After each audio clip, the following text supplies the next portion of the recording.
bachon, let's read the question. The question says, which of the following statement is incorrect? Option A, the trichlorides of group 13 elements on hydrolysis form MOH4 negative minus charge. Option B, AlCl3 is in acidified aqueous solution forms Al H2O6 plus 3 charge. Option C, boron is unreactive in crystalline form. Option D, boron forms a very thin hydroxide layer on its surface. So first of all, let us check the key concept of the question. The key concept of this question is that boron does not have vacant d orbital. So it cannot extend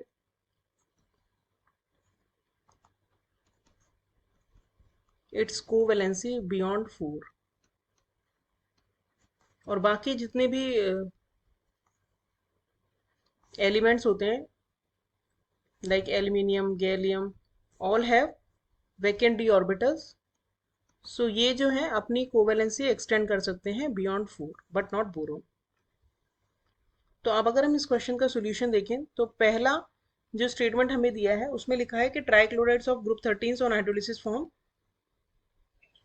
NaN as MOH4. तो ये बिल्कुल correct statement है क्योंकि कोई भी जो halide होगा MCl3 type का इस ग्रुप का तो वो इजीली ऑन हाइड्रोलिसिस एक टेट्राहेड्रल एनायन इस तरह का बना देता है ऑन अंडरगोइंग हाइड्रोलिसिस. तो पहला जो स्टेटमेंट है हमारा वो करेक्ट स्टेटमेंट है. बी में हमें स्टेटमेंट दिया है उसमें लिखा है कि AlCl3 इन एसिडिफाइड एक्वस सॉल्यूशन में. एसिडिफाइड एक्वस सॉल्यूशन में AlCl3 जो होता है वो डाइमर की फॉर्म में पाया जाता है, A2Cl6 बना लेता है और ये जो है कन्वर्ट हो जाता है Al H2O6 3+ में इन एसिडिफाइड एक्वस सॉल्यूशन. ये एक ऑक्टाहेड्रल स्ट्रक्चर होती है और क्योंकि इसके पास वैकेंट डी ऑर्बिटल होते हैं तो ये 6 तक की कोवेलेंसी शो कर सकते हैं. सी में जो हमें स्टेटमेंट दिया है उसमें लिखा है कि boron is unreactive in its crystalline form. तो इसका रीजन ये होता है कि क्रिस्टलाइन फॉर्म में जब बोरॉन होता है तो वो बहुत ही प्योर फॉर्म में पाया जाता है और प्योर फॉर्म जो होती हैं वो हमेशा अनरिएक्टिव होती हैं. तो ये भी एक करेक्ट स्टेटमेंट है. फिर इसके बाद डी में हमें दिया है कि बोरोन फॉर्म्स हाइड्रोक्साइड लेयर